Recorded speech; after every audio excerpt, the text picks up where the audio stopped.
Meu entrevistado de hoje no Quem é Quem é o presidente da Associação dos Magistrados Catarinenses, Sérgio Junques. Vamos falar sobre a efetividade da justiça e sobre os processos aqui em Santa Catarina, sobre o trabalho do juiz catarinense. Será que o juiz catarinense também está sobrecarregado de trabalhos, a exemplo dos juízes Brasil afora? Agora, no Quem é Quem.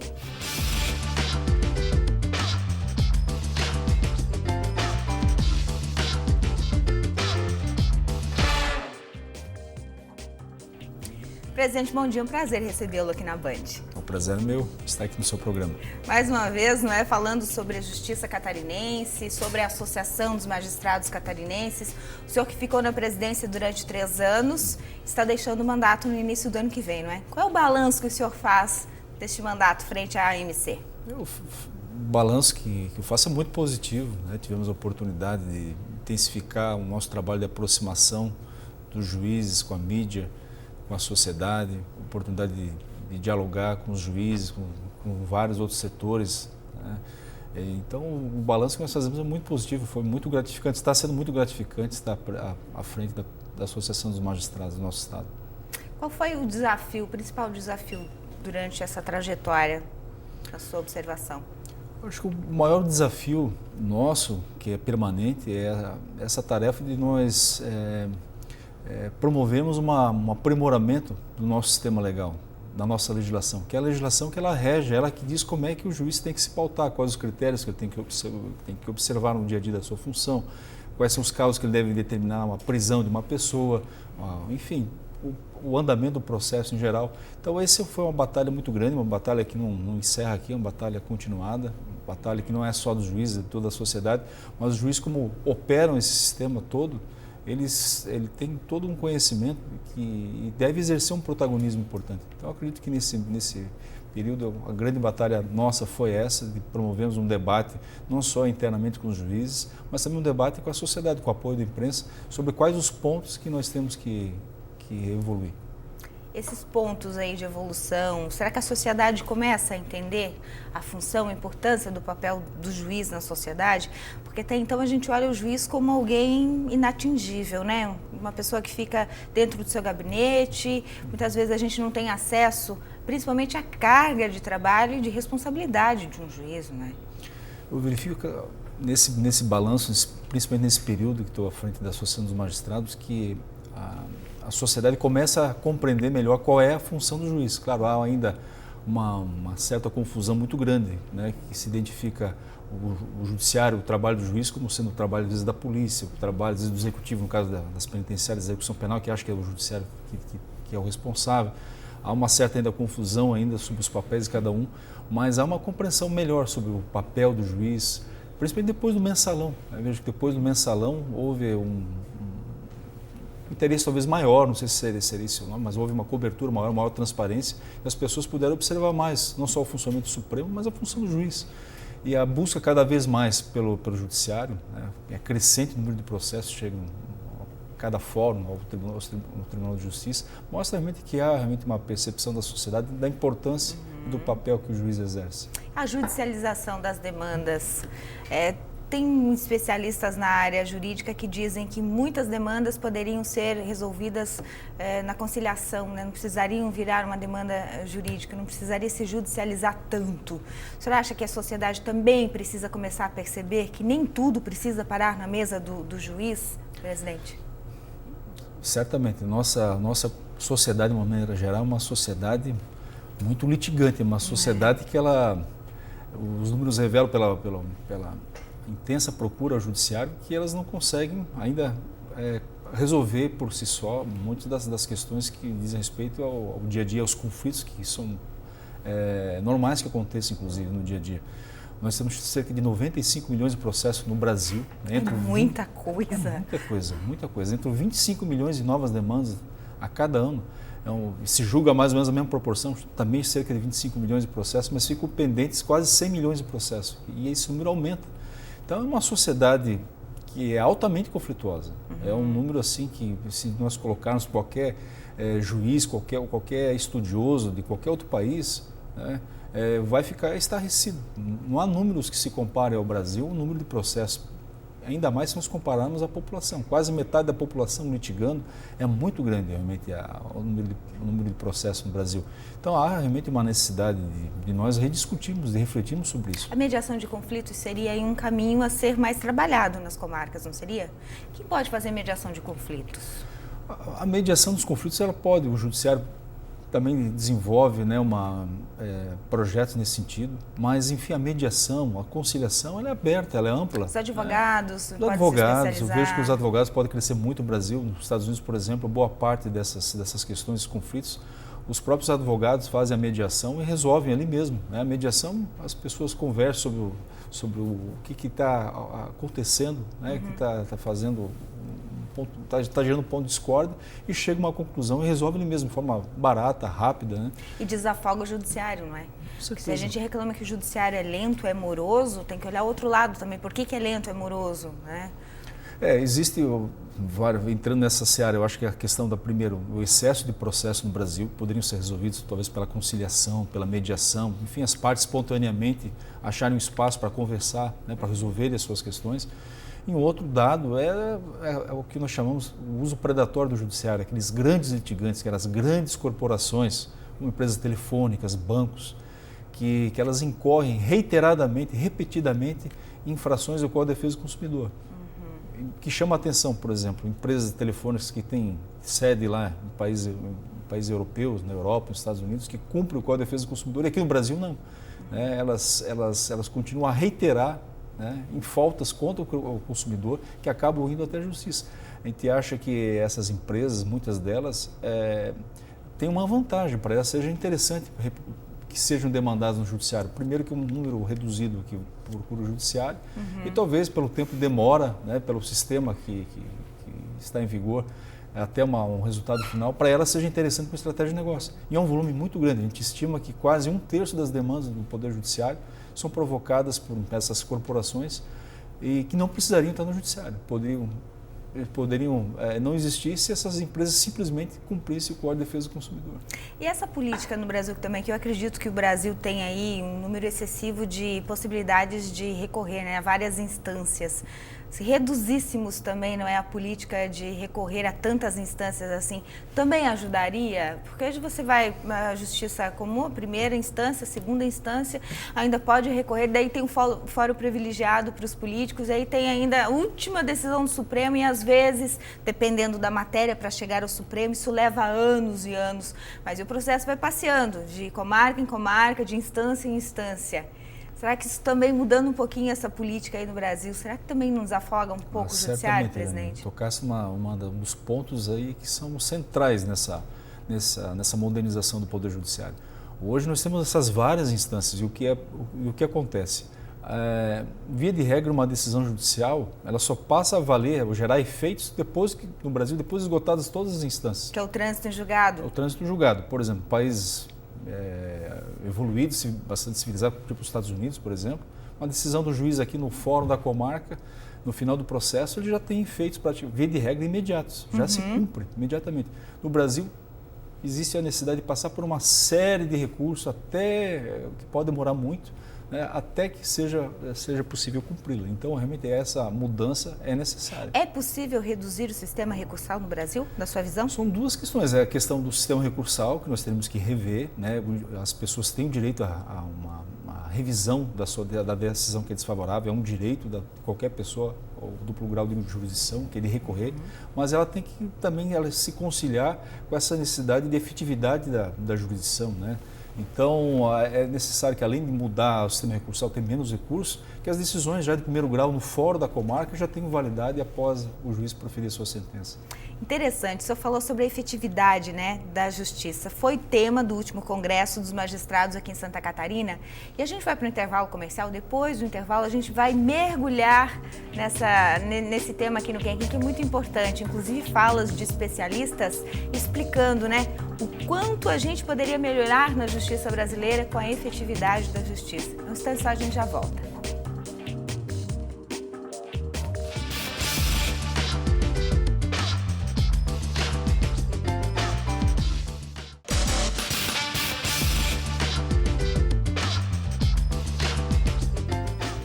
Sérgio Junques, presidente da Associação dos Magistrados Catarinenses, é meu entrevistado de hoje aqui no Quem é Quem. Estamos falando sobre o judiciário catarinense. Claro, inevitavelmente sobre o judiciário brasileiro, mas centralizando aqui em Santa Catarina, que é o nosso estado. A deixa do bloco anterior, presidente, foi a efetividade da justiça, não é? Foi tema, inclusive, do Congresso Catarinense de Magistrados, que aconteceu recentemente aqui em Florianópolis. Reuniu magistrados do estado inteiro, também magistrados de outros estados que aqui estiveram, palestrantes gabaritados, né, totalmente conceituados nessa área jurídica, enfim. E o tema foi exaustivamente debatido durante 2 dias aqui em Florianópolis. Primeiramente, para quem não tem esse conhecimento jurídico, nós poderíamos explicar para o telespectador o que é a efetividade da justiça? A efetividade da justiça seria a justiça ter um resultado rápido, né, dentro do possível, o mais rápido possível, né, o processo desenvolver-se com agilidade e essa decisão rápida, proferida de forma mais rápida possível, ela fosse execuível, ou seja, que ela pudesse ser cumprida. Porque às vezes o que ocorre, um problema que ocorre, às vezes o juiz ou a justiça ela profere uma decisão e quando vai se executar, vai fazer ela ter um efeito prático, às vezes ela não pode ser cumprida, né? Vou dar um exemplo, a questão do devedor que não tem bens, né? Então às vezes a demora na decisão judicial, às vezes pode o devedor agir de má fé e se desfazer dos seus bens e quando chega a decisão final de mandar penhorar os bens, não há mais bens. Então a efetividade da justiça envolve todas essas questões. A rapidez e realmente o cumprimento da decisão judicial. Interessante, sem citar nomes, mas alguns políticos participaram, principalmente da abertura ali do Congresso da Catarinense de Magistrados, que aconteceu recentemente. O tema central, efetividade da justiça. Eu tive a oportunidade de entrevistar 2 parlamentares. Minha pergunta para esses parlamentares foi: de que forma os parlamentos, tanto estadual quanto federal, e haviam parlamentares federais ali no momento, podem efetivamente trabalhar e colaborar com a efetividade da justiça? Nenhum dos dois soube responder a pergunta, presidente, porque eu acredito que eles não entenderam tão profundamente assim o que era proposto naquele momento. Enfim, guardadas as devidas proporções, mas a gente tem que lembrar que são nos parlamentos que são feitas as leis, que são executadas pelos juízes. Quer dizer que se os parlamentares também entenderem, não é, essa importante, um momento importante de tornar a justiça mais efetiva, fazerem leis com aplicabilidade, acho que também ajuda aí na efetividade da justiça, porque o senhor cita a questão de bens aí, de executar, não é? É falha na lei, não é? Porque o juiz não faz lei, o juiz ele só executa a lei. Isso, é fundamental, a mudança do sistema pelas leis é fundamental, por isso também a importância de ter esses eventos, essa interlocução, né, não só com a sociedade, mas com os próprios parlamentares para eles entenderem, porque eles sabem, né, com toda a comunidade, que a justiça tem que melhorar, ela tem que ser mais rápida, tem que ser mais ágil, ela tem que ser efetiva, mas às vezes por trás disso não sabe como fazer isso. Então a ideia de fazer essa aproximação, essa interlocução é para justamente expor como é que é possível alcançar esse resultado, como é que é possível fazer com que a justiça se torne mais ágil, mais efetiva. E o balanço que a gente faz desse evento que foi muito positivo, porque no final nós concluímos com uma carta de Florianópolis que nós esboçamos uma série de sugestões, de pontos que poderiam ser atacados ali, inclusive pelo parlamento, que promoveriam esse aprimoramento. É interessante, né? Uma pesquisa recente de 2 semanas atrás mostrou que 81% dos brasileiros, pesquisa da Fundação Getúlio Vargas, 81% dos brasileiros dão um jeitinho de burlar as leis. O Brasil é um dos países que mais tem leis, não é? Mas a maioria dessas leis pecam na aplicabilidade, né? Aí, novamente, já sendo repetitiva, mas né, trazendo esses números, se os nossos parlamentares entenderem que as leis também precisam ser efetivas, ajuda bastante. Leis efetivas, um sistema recursal revisado aí, não é? Mediação de conflitos sendo fortalecidas nas comarcas, começa a se fazer uma base interessante para a efetividade da justiça, né, presidente? São questões aí que elas iam promover a modernização muito grande da justiça. A justiça ia ter um avanço muito grande se essas normas fossem aperfeiçoadas. Além dessas, hoje no Brasil a gente tem também a cultura de privilegiar as ações individuais em detrimento das ações coletivas. Se ingressam milhares e milhares de ações para discutir o mesmo tema, pedir uma mesma decisão judicial. Quando uma só ação judicial poderia ser interposta, poderia ser ingressada em nome de milhares de pessoas, em nome de uma cidade inteira ou por um grupo de consumidores. Então, outro aprimoramento seria necessário, que a lei, né, existe uma lei do processo coletivo, um projeto que trata disso no Congresso, também está há muito tempo parado, que se ele se tornasse uma realidade, ele ia ampliar hoje os instrumentos que nós temos e priorizar realmente o processo coletivo. Esse seria um outro salto muito grande que nós teríamos. Né? O maior número de juízes também ajuda? Quantos juízes hoje nós temos no Judiciário Catarinense? Nós temos cerca de 600 juízes, né? Nós temos 62 desembargadores e há uma falta muito grande de magistrados ainda. Né? O judiciário é muito demandado, não só o judiciário catarinense, mas o judiciário em geral. Esse é um outro problema sério que nós temos enfrentado. Por quê? Porque sempre para se dar vazão, para se resolver a questão do excesso, sobrecarga de trabalho, que é muito grande, né? Diga-se que o nosso tribunal é o segundo mais produtivo do Brasil, em tribunais da mesmo tamanho, mesma envergadura, ou seja, os juízes catarinenses se destacam no cenário nacional pela produtividade, mas mesmo assim não dão conta realmente do volume imenso de processos que ingressam ano a ano.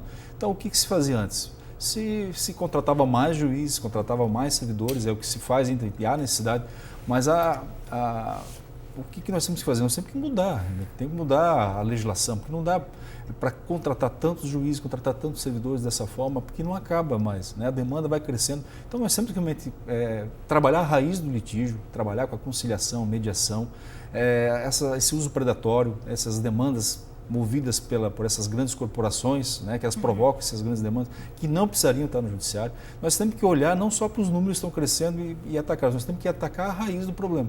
Né? E, claro, nós aprimorarmos a legislação, né, à medida que ela é mais ágil, para essas corporações não vai ser interessante elas serem demandadas em juízo. Se nós priorizarmos os processos coletivos também, ao invés dos demandas individuais, também milhares de ações vão ser julgadas de uma vez só, ao invés de ser julgado milhares de vezes. Então, assim, há uma série de questões realmente que nós podemos avançar. Com certeza. Bom, a gente vai para mais um intervalo comercial. Depois do intervalo, eu gostaria de aproveitar a presença do presidente da Associação dos Magistrados Catarinenses para a gente falar de um assunto bem interessante que está na pauta do dia aí na imprensa. Escutas telefônicas que frequentemente aparecem nas manchetes, não é? Algumas operações, principalmente operações que estão investigando aí corrupção, desvio de dinheiro público, né, presidente? Geralmente a gente escuta assim, escutas telefônicas, depoimento tal, enfim. Aonde começa e onde termina a responsabilidade do juiz em processos como este? Vamos entender um pouquinho mais e tirar as dúvidas aí sobre a efetividade das escutas telefônicas, não é? Até que ponto elas podem acontecer e em que caso elas acontecem. Um instante só.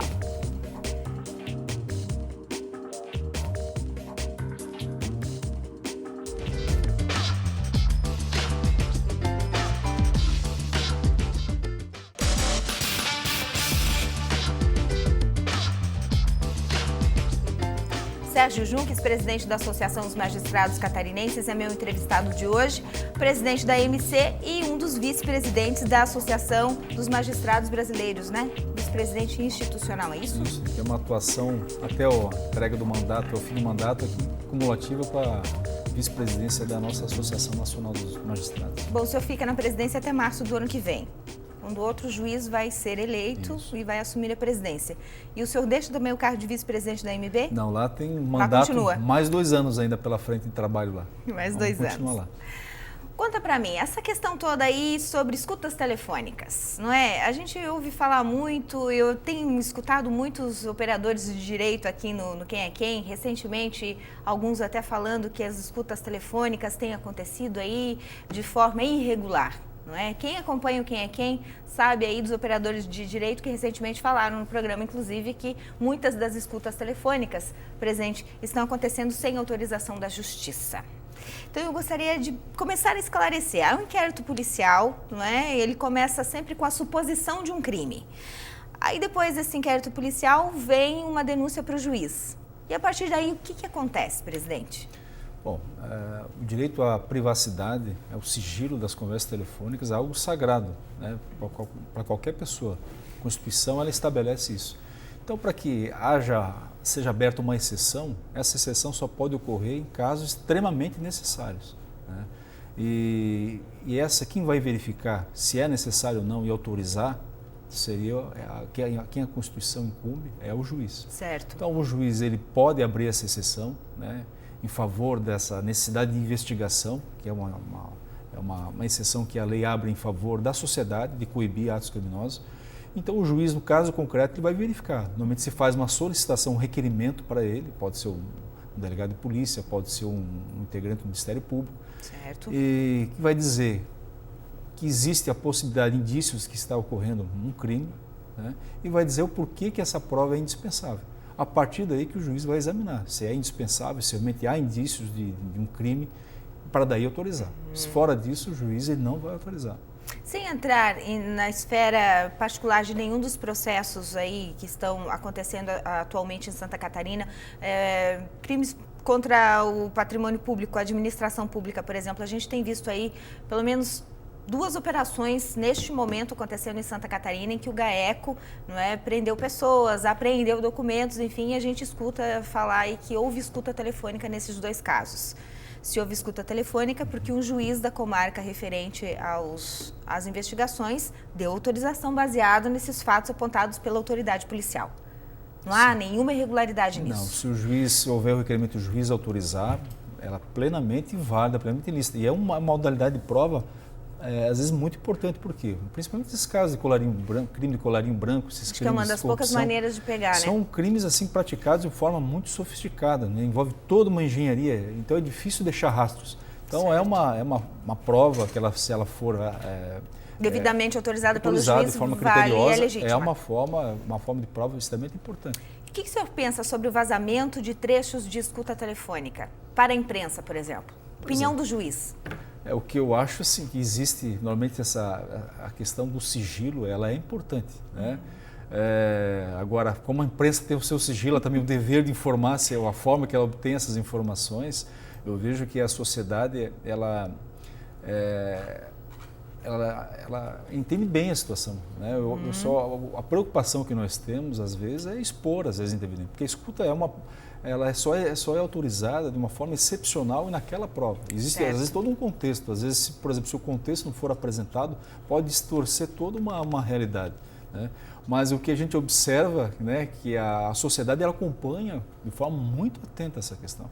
E eu vejo, talvez, que a sociedade no Brasil, por falta esse aperfeiçoamento que a gente tem que ter na legislação para tornar a justiça mais célere, muitas vezes as prisões provisórias, né, se confundem com a justiça numa questão que se espera uma situação real. Há uma sede tão grande, uma ânsia tão grande por parte da sociedade em coibir a corrupção, de todas as formas, de prender, de fazer valer a lei, que muitas vezes se comemora uma prisão provisória, um trecho de uma escuta, né, o que vaza da imprensa. E talvez o que nós temos que mudar é isso. Olha, a justiça funcionar de forma rápida, né, não é só uma prisão provisória, a pessoa vai ser condenada, ela vai cumprir uma pena como qualquer cidadão comum e não vai ter qualquer margem para a corrupção, né?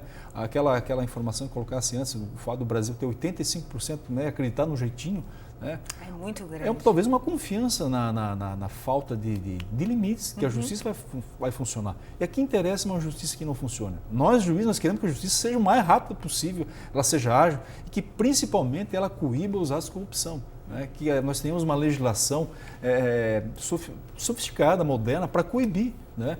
E não podemos se contentar só com simples prisões provisórias, como acontece hoje. Nós precisamos mais do que isso, precisamos avançar mais. A sociedade quer isso. E a prisão provisória ela acontece justamente ali porque é para concluir uma investigação, não é? Aí, dependendo da necessidade, ela é esticada um pouquinho para a preventiva, mas depois da preventiva, o acusado pode ser solto até uma condenação definitiva, não é? Às vezes, casos excepcionais, porque assim, no Brasil, né, não se constrói penitenciário, não se constrói presídio, para se prender alguém é muito difícil. Eu falo como juiz, né? A nossa legislação ela coloca a prisão de forma muito excepcional. A provisória, então, mais ainda. Então, o que acontece? para a pessoa ser presa é muito difícil no Brasil. O processo demora, né, por causa dessas várias questões. O crime colarinha branca é muito difícil comprovar, né? Então, e no final, quando chega a condenação, às vezes demora muito tempo, né, e não se dá aquela sensação de efetividade. Para concluir, rapidamente, opinião do magistrado, presidente da associação em relação à superlotação dos presídios, das unidades aí prisionais de Santa Catarina. Como é que o juiz está trabalhando com essa questão, que é uma realidade, a gente não pode fugir dela, não é? É uma realidade angustiante para o juiz que vê no dia a dia aqueles presos lá jogados numa cela como se fosse uma jaula, como se fossem animais. É algo desumano, é algo que a sociedade começou a olhar um pouco mais depois que começou aqueles atos de vandalismo na nossa sociedade que deixou todo mundo estarrecido. Então é necessário um olhar para essa situação, essa barbaridade que está acontecendo com essas pessoas que estão sendo jogadas lá. O fato de elas cometerem crimes, né, elas têm que cumprir, elas têm que pagar por aquilo, mas elas têm que ser tratadas como seres humanos e nós não podemos ser indiferentes à realidade das nossas prisões. Até porque desse jeito, a tão sonhada ressocialização do preso não vai acontecer nunca, né? Ele vai voltar para a sociedade mais revoltado, mais violento e mais perigoso do que quando entrou. Não vai ser possível a ressocialização, as cadeias penitenciárias são universidades do crime, a própria sociedade está sentindo isso, o crime organizado está se instalando lá dentro. E nós, como sociedade, nós não podemos permitir isso, né? É uma questão que atenta contra a nossa própria civilidade. Verdade. Presidente, infelizmente nosso tempo acabou. Obrigada pela entrevista, parabéns pelo seu trabalho na IMC, boa sorte nessa jornada aí que segue, né, como juiz, depois da presidência da associação, mas enfim, tem sempre portas abertas. Eu agradeço, queria externar aqui a importância aqui do Grupo Band de Santa Catarina, várias iniciativas em prol da sociedade catarinense, parcerias que tivemos pudemos conviver juntos aqui, né? A tua pessoa em especial, você, né, Elaine, o trabalho que nós temos tudo a ver com os jovens, formando futuros cidadãos, a tua abnegação, né, o teu espírito de realmente ver essa sociedade melhor, né? Você liderando isso ali na imprensa foi muito importante e nós temos que externar essa gratidão que nós temos pela tua participação, que foi muito importante nesses projetos. Muito obrigada. O Tudo a Ver, que aconteceu durante este ano em alguns colégios aqui de Florianópolis, tem tudo para acontecer durante 2015 aí pelas comarcas e colégios do estado de Santa Catarina. E se eu continuar convidada, estarei participando com o maior prazer, maior orgulho. Estará. Vai ser permanente. Muito obrigada, presidente. Obrigada para você que curtiu Quem é Quem em todo o estado de Santa Catarina. Voltamos no domingo que vem. Até lá, um bom final de semana.